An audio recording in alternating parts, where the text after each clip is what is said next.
जय श्री गौ माता, जय गोपाल। आप सभी को जन्माष्टमी की हार्दिक शुभकामनाएं। एक कथा में कहा गया है, यदि हम भगवान श्री कृष्ण को पाना चाहते हैं तो हमें सर्वप्रथम गौ माता की सेवा करनी होगी, और जब हम गौ माता की सेवा करेंगे तो भी भगवान श्री कृष्ण की प्राप्ति होगी, क्योंकि भगवान श्री कृष्ण ने भी गौ माता की रक्षा के लिए जन्म लिया और गौ माता की सेवा की। तो आप सभी भी गौ माता की सेवा करें और गौ माता की रक्षा करें। इसी मुहिम में आप हमारे साथ जुड़ें और गौ माता को राष्ट्रीय माता बनाना है। आज जैसे कि आप सभी को पता है कृष्ण जन्माष्टमी है, तो उसके लिए हम पहले गौ माता को भोग लगाएंगे, प्रसाद चढ़ाएंगे, तब अपना हम जलपान ग्रहण करेंगे। तो गौ माता के लिए दक्ष प्रसाद दो सभी गौ माताओं को, वहाँ भी दो।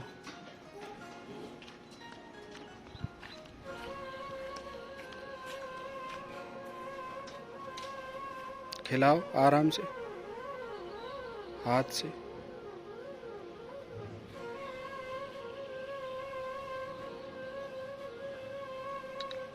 चलो अंदर भी।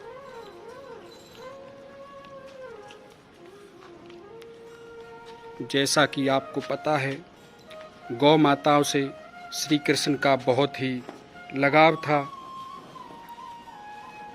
भगवान श्री कृष्ण के गौ माता से बहुत अच्छे व्यवहार करते थे, तो उसी लिए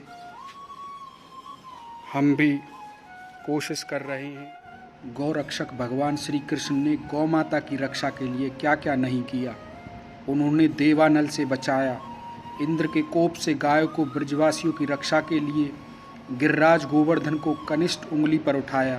तब देवराज इंद्र ने ऐरावत हाथी के सूंड के द्वारा लाए गए आकाश गंगा के जल से तथा कामधेनु ने अपने दूध से उनका अभिषेक किया और कहा कि जिस प्रकार देवों के राजा देवेंद्र, उसी प्रकार आप हमारे राजा गोविंद हैं।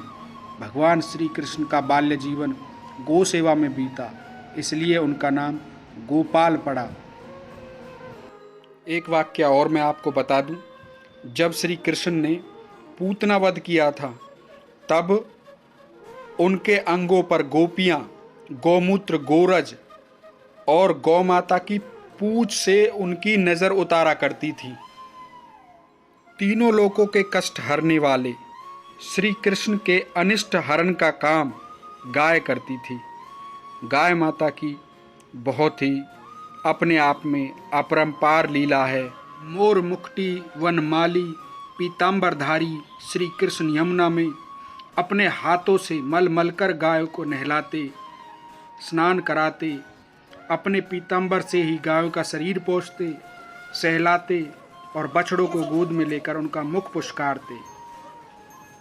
गौ माता से बहुत ही प्रेम करते श्री कृष्ण और बताते हैं गायों के लिए कि गायों में ही मैं हूँ और मैं ही गाय हूँ। श्री कृष्ण, हरे कृष्ण। सच्चे दिल से गौ माता की भक्ति, सेवा और पूजा करने वाला व्यक्ति आने वाली समस्याओं से छुटकारा पा लेता है, साथ ही उस पर भगवान श्री कृष्ण की कृपा भी बनी रहती है।